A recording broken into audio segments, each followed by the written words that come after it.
Hello, good morning Hindustan. स्वागत है आप सारे लोगों का एग्ज़ाम 360 चैनल पर और आप जुड़ चुके हैं मेरे साथ। मैं हूं आपका अपना दोस्त और आपका अपना एजुकेटर अनिल। तो देखिए, हम आज जो स्टार्ट कर रहे हैं, आज पहला दिन है। सीरीज़ हम जो स्टार्ट कर रहे हैं वो सारे कंपटीशन एग्ज़ाम के लिए कारगर साबित होगी।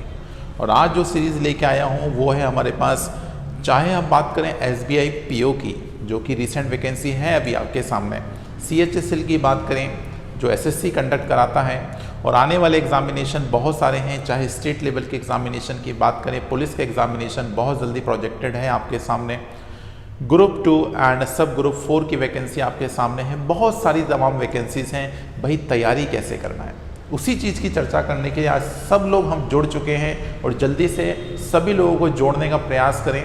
स्टार्ट करते हैं आज के सेशन की शुरुआत और कुछ इंफॉर्मेशन, क्योंकि मुझे यहाँ पर वो चीज़ पढ़ाना है जो एग्ज़ाम में आती है।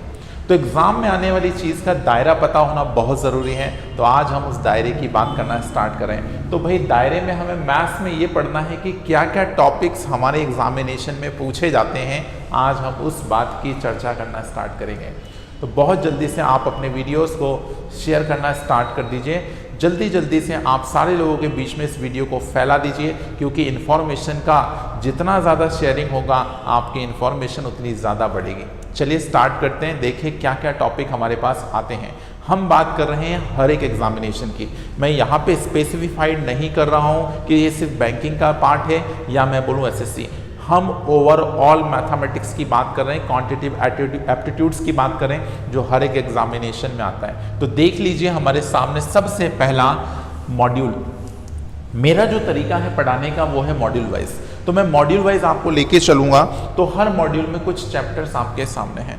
सबसे पहले आप देख पा रहे हो सिंप्लीफिकेशन। ये सिंप्लीफिकेशन चैप्टर यदि हम बात करें तो ये आजकल बैंकिंग में तो आता है, आजकल SSC भी पूछने लग रहा है। बैंक तो पूछ ही रहा था पहले से, लेकिन आज SSC भी पूछ रहा है और स्टेट लेवल के सारे एग्जामिनेशन में भी आने लग रहा है। इसका मतलब ये चैप्टर हर एक एग्जामिनेशन के वैलिड हो गया। नहीं तो पहले SSC में इस चैप्टर की कोई वेटेज नहीं रखते थे। 2014 के बाद से कोई एग्जाम्पल नहीं आए थे इस पेपर, किसी भी पेपर में।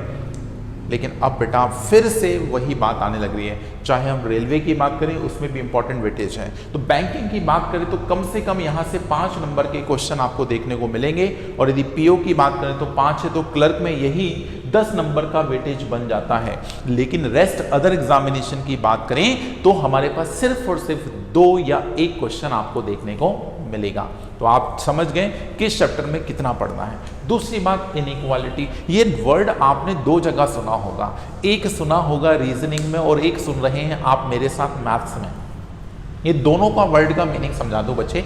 यहाँ इनइक्वालिटी में आपके पास 2 क्वाड्रेटिक इक्वेशन होगी, या फिर 2 लीनियर इक्वेशन होगी, या फिर 2 किसी भी इन सारे चैप्टर से क्या होंगे, क्वेश्चंस होंगे। उन क्वेश्चंस को हमें क्या करना है, आंसर निकालने पे कंपैरिजन करना होगा। और कंपैरिजन ऑपरेटर सिर्फ 3 आपने देखे होंगे, जिसके कॉम्बिनेशन से 2 और बन जाते हैं, जिसे हम 5 बोल सकते हैं। तो ऐसे 5 ऑप्शन आपके सामने देखेंगे, जैसे ग्रेटर, लेस और इक्वल, और इनके कॉम्बिनेशन से ग्रेटर, इक्वल और लेस इक्वल भी बनाए जा सकते हैं। Is it clear to everyone? Please बताइए मुझे बताओ, ये वाला चैप्टर सबसे ज्यादा कहाँ देखा होगा आपने? तो याद रखिए मेरे दोस्त, ये सबसे ज्यादा चैप्टर हमने बैंक में देखा होगा। B फॉर बैंक दोस्त, राइट। तो बैंक में हमने देखा होगा, SSC में नहीं आता ये चैप्टर। यदि हम बात करें, ये आपके पास आएगा तो कोऑर्डिनेट ज्योमेट्री पढ़ाई जाएगी, उसमें क्वाड्रेटिक का यूज होगा, लीनियर इक्वेशन का यूज होगा।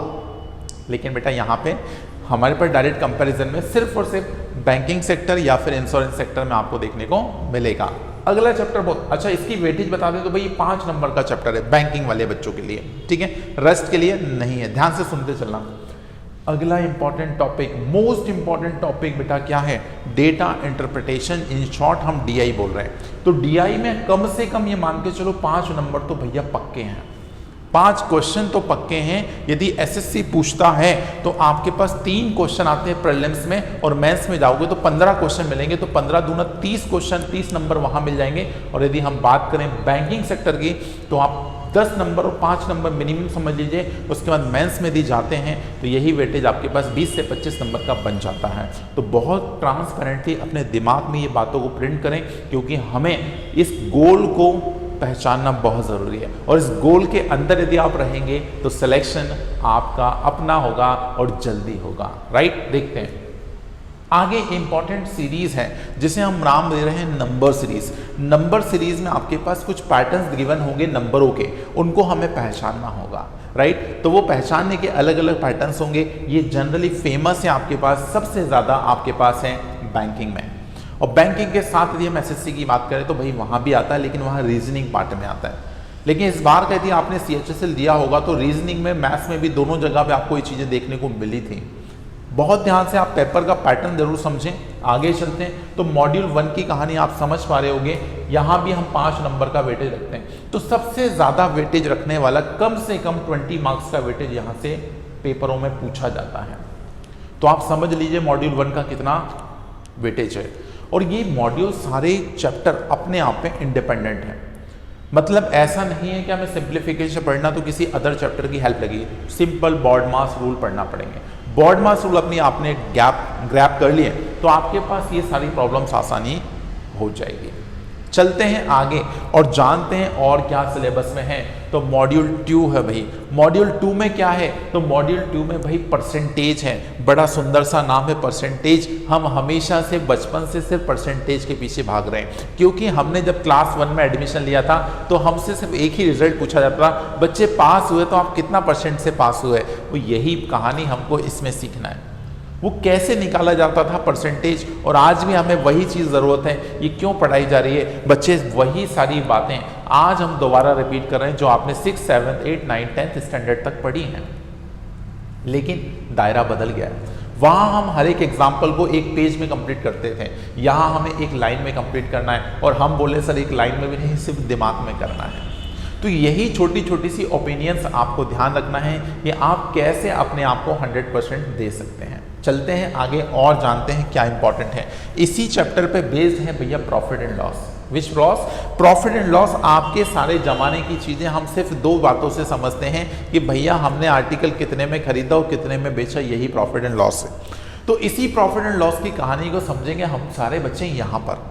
अगला इंपॉर्टेंट चैप्टर आता है रेशो एंड प्रोपोर्शन। अरे भाई मान लो आपके पास 2 मिक्सचर हैं, किस रेशो में मिला दें, या मैं बोलूँ एक जमीन है, उस जमीन का बंटवारा किस रेशो में कर दें। ये सारी तमाम जानकारी आपको इस चैप्टर में मिलेगी। आगे चलते हैं रेशो प्रोपोर्शन के बाद चलते हैं CI and SI, most important area, जहां हम बात करें बैंकिंग का सबसे इंपॉर्टेंट एरिया, जहां हम किसी पैसे के लेन देन की बात करते हैं कि भाई हम इतने साल के लिए एक साहूकार से इतना धन उधार लेते हैं तो इतने सालों के बाद इतना पैसा देना पड़ता है, उसकी दर इतनी इतनी होती है। ये सारी तमाम कहानियां हम इस पूरे चैप्टर में कंप्लीट करेंगे। आगे चलते हैं भैया आयु तो हमारी सारे बच्चों की कहीं ना कहीं अलग है, लेकिन आने वाले टाइम पे यदि 5 साल मैं बढ़ूंगा तो सारे बच्चे 5 साल ही बढ़ेंगे। तो यही फंडा हमको बेसिक सा कॉन्सेप्ट आयु में सीखना है, एजेस में सीखना है। जो हिंदी वाले बच्चे हैं वो परेशान ना हो, ये सिलेबस की मीनिंग आपको पता होगा। परसेंटेज का मतलब प्रतिशत होता है, प्रॉफिट लॉस का मतलब लाभ और हानि होता है, और आपको पता है रेशो प्रोपोर्शन का अनुपात समानुपाती होता है, और CI SI चक्रवर्ती ब्याज साधारण ब्याज होता है। तो भाई एजेस का मतलब आयु होता है। कितनी सुंदर से वर्ड्स होते हैं हिंदी में। हमारी मातृभाषा जो हिंदी है ना, वो बहुत सुंदर भाषा है। आप उसको यदि यूटिलाइज करेंगे, यूज़ करके देखेंगे तो आपको बड़ा मज़ा आएगा। जो शुद्ध हिंदी यूज़ करते हैं ना, उनसे पूछिएगा, ज़रूर देखिएगा। आगे अच्छा, मैंने मॉड्यूल 2 को इस चैप्टर के साथ ही क्यों बाइंड अप किया? तो मेरे दोस्त, इसमें सिर्फ आपको दिए एक चैप्टर और ये दूसरा चैप्टर, सिर्फ आपको ये 2 चैप्टर पे काम करना है। यदि आपने इन दोनों चैप्टर पे काम कर लिया तो 100% ये समझ लो ये पूरा मॉड्यूल कंप्लीट है।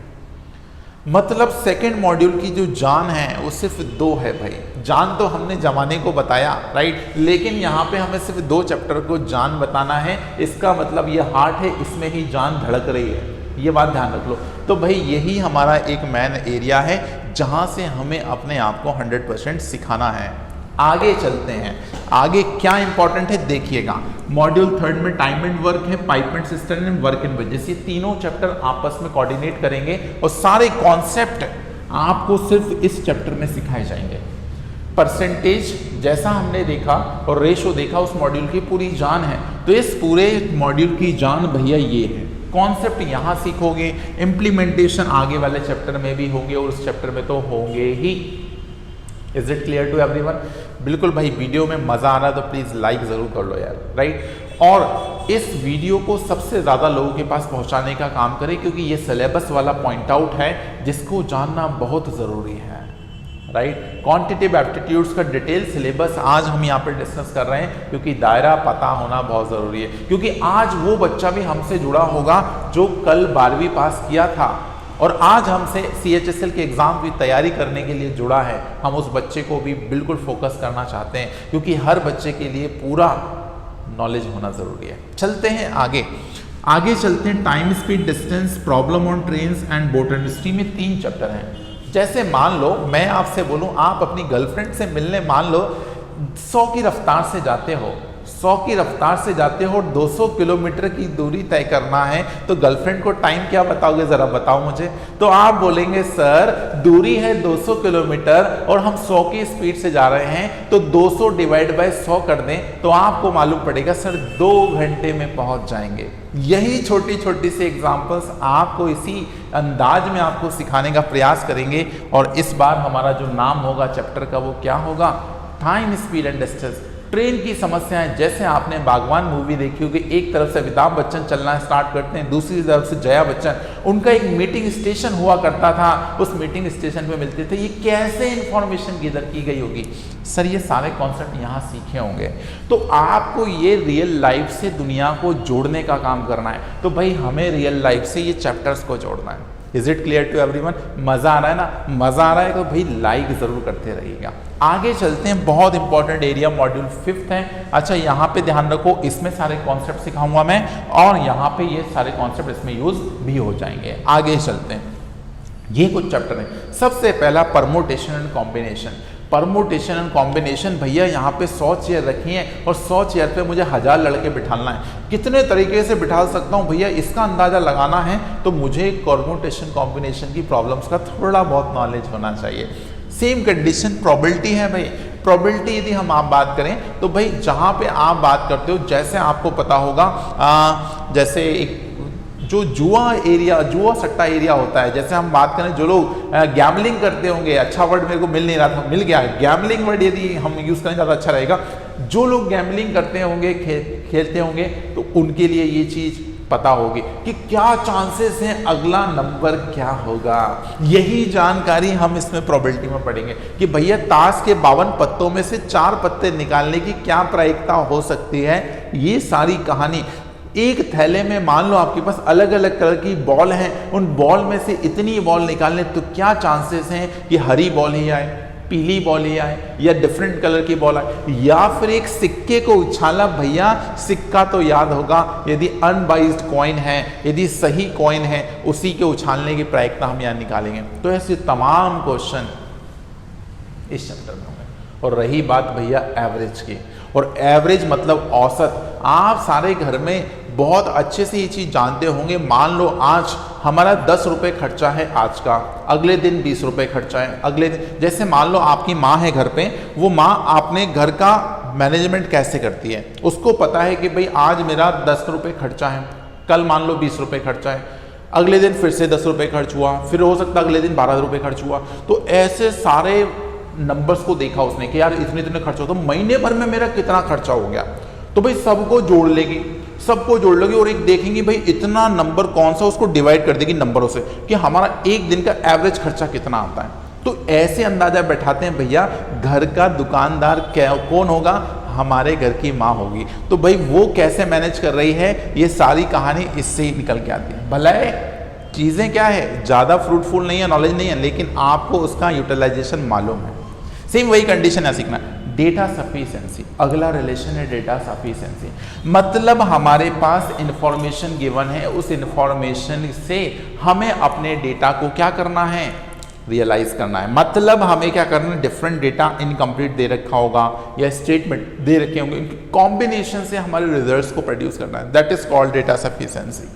अगला टॉपिक मिक्सचर एलिगेशन। और मिक्सचर एलिगेशन तो वो टॉपिक है भैया सबको पता है, नहीं पता तो पता कर लीजिए। जैसे मान लो एक आपके पास जूस की बोतल है और हम चाहते हैं उसमें से कुछ जूस निकाल लें, और वो जूस इनडायरेक्ट वे में कुछ लोगों के लिए अलग हो सकता है। जूस निकाल लें और उसकी जगह भर दें उसमें पानी, तो पता भी ना पड़े भैया उसमें से जूस निकाला गया है कि नहीं निकाला।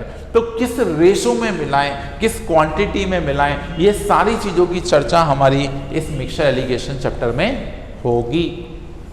चलते हैं भाई। तो ये हमारे पास 5 मॉड्यूल है बच्चे। ये सारे 5 मॉड्यूल जो मैंने अभी सिखाए ना, ये सारे के सारे 5 मॉड्यूल हमारे बैंकिंग, ध्यान से सुनना, मैं कहाँ कहाँ यूज होंगे वो बता रहा हूँ या लिख देता हूँ मैं। देखो यहाँ पे यदि मान लो इसको रफ कर दें, बहुत ध्यान से बस समझ लो, एक बार समझ लिया फिर आपको दिक्कत नहीं जाएगी कभी भी। देखो ये 5 मॉड्यूल कहाँ कहाँ यूज होंगे आपके पास। सबसे पहला बैंकिंग, मोस्ट इंपॉर्टेंट मॉड्यूल है। बैंकिंग का तो पूरा सिलेबस यही है बच्चे। अब इसके साथ यदि हम बात करें तो ये एसएससी में भी यूज होगा, आपके पास रेलवे में यूज होगा, रेलवे में भी यूज होगा। उसके बाद यदि हम बात करें स्टेट का कोई भी एग्जाम है, चाहे एमपीएसआई हो या कांस्टेबल हो या फिर एमपीएससी हो, एमपीपीएससी हो, ये तमाम एग्जामिनेशन, राइट, चाहे हम जेल प्रहरी की बात करें, सब जगह भी यूज होगा। लेकिन इन दोनों एग्जामिनेशन, तीनों एग्जामिनेशन के लिए कुछ एडिशनल टॉपिक और आपको पढ़ना पड़ेंगे। वो एडिशनल टॉपिक क्या होंगे, मैं जल्दी से उसकी लिस्ट यहाँ पे लगा देता हूँ, और आप यदि स्क्रीनशॉट नहीं ले पाए हो तो प्लीज पीछे चले जाना थोड़ा सा वीडियो को और फिर से उसको रिवाइंड करके स्क्रीनशॉट ले लेना। अब लास्ट जो मॉड्यूल 6 है, ये हमारे पास सिर्फ और सिर्फ स्पेसिफिकली इस एरिया को बिलोंग करेगा, जिसमें आपके पास है नंबर सिस्टम। नंबर सिस्टम आपके पास रहेगा क्या, आपके पास रहेगा अलजेब्रा, फिर रहेगा आपके पास सपोज ज्योमेट्री, ठीक है। उसके बाद यदि हम बात करें 4th नंबर ले लीजिए कोऑर्डिनेट ज्योमेट्री,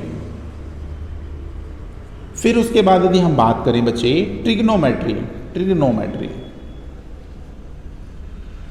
ठीक है। और क्या हो सकता है जरा मुझे अंदाजा करके बताएं। एलसीएम एंड एचसीएफ, ये बच्चे एंड है मेरा, ठीक है ना, नहीं तो आप कंफ्यूज हो जाओगे कौन सा साइन बनाते हैं सर, राइट। चिंता मत करो, सारी लैंग्वेज सीख जाओगे, पहली क्लास है। तो एलसीएम एचसीएफ हो गया, राइट। बाकी डीआई मैंने वहां लिख दिया। तो मोस्ट इंपॉर्टेंट एरिया आपके पास एक ये भी बनता है। तो आपके पास ये रहा आज पूरा जो मैंने इस वीडियो में आपको समझाया, वो रहा डिटेल सिलेबस। यदि आपने अभी तक इस डिटेल सिलेबस को नोट नहीं किया मेरे दोस्त, तो आप जल्दी से इसका स्क्रीनशॉट बना लीजिए।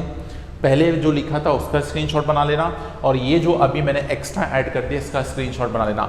ये रहा टोटल सिलेबस। इस टोटल सिलेबस से आप अपने सिलेक्शन की गारंटी ले लें। और अब मैं लास्ट में आपको एक मैसेज देना चाहता हूँ कि भाई अब इस चैनल पे आप एग्ज़ाम 360 पे यदि जुड़े हैं तो इस एग्ज़ाम 360 प्लस पे आपको यही syllabus free of cost regular interval से आपको प्रोवाइड किया जाएगा। तो आप यदि भोपाल से हैं, यदि आप भोपाल से हैं, मध्य प्रदेश भोपाल से हैं, capital city, lake, city of lake, right, यदि आप इस सिटी से हैं तो प्लीज़ हमारे इंस्टीट्यूट को भी विजिट कर सकते हैं और यही सारी क्लासेस का आनंद हमारे बोर्ड के माध्यम से कई सारे बच्चों के बीच में बैठकर ले सकते हैं विथ सोशल डिस्टेंसिंग, राइट। तो वो चीज़ का बहुत ध्यान रखेंगे हम लोग। और जब तक हमारे पास प्रॉपर गाइडलाइन नहीं आती है एग्जामिनेशन कब होगा, या मैं बोलूँ गवर्नमेंट हमारे इंस्टीट्यूट को कब ओपन करने वाली, ये तमाम जानकारी छोड़ो अभी फिलहाल, राइट। ये सारी बातें आप आके हमसे मिल सकते हैं। और हमारा जो एड्रेस है वो है हमारे पास परिहार स्क्वायर, अशोका गार्डन, भोपाल। तो आप कांटेक्ट नंबर पे भी विजिट कर सकते हैं, इसी के डिस्क्रिप्शन में आपको सारी डिटेल मिल जाएगी। और डिफरेंट सोशल मीडिया से आप जुड़ने का प्रयास करें। यदि मुझे आपने अंत तक सुना है इसलिए आपको तहे दिल से धन्यवाद। ऐसे इंटरेस्टिंग वीडियोज़ के साथ आगे भी आपसे चर्चा करते रहेंगे। मिलते हैं अगले इंटरेस्टिंग वीडियो में। Thank you so much.